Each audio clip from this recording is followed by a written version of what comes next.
आणि आता बातमी धाराशिवमधून। धाराशिवचे खासदार ओमराजे निंबाळकरांचं गोवर्धनवाडीमध्ये मूळ गावी सपत्नीक मतदान यावेळी पाहायला मिळालंय। त्यांनी सपत्नीक मतदान केलेलं आहे।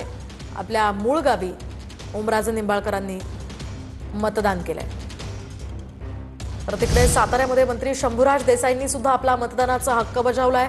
पाटण इथल्या मरळीमध्ये शंभूराज देसाईंनी मतदान केलंय। निकाल समाधानकारक लागतील अशी आशा सुद्धा पालकमंत्री शंभूराज देसाईंनी यावेळी व्यक्त केली आहे।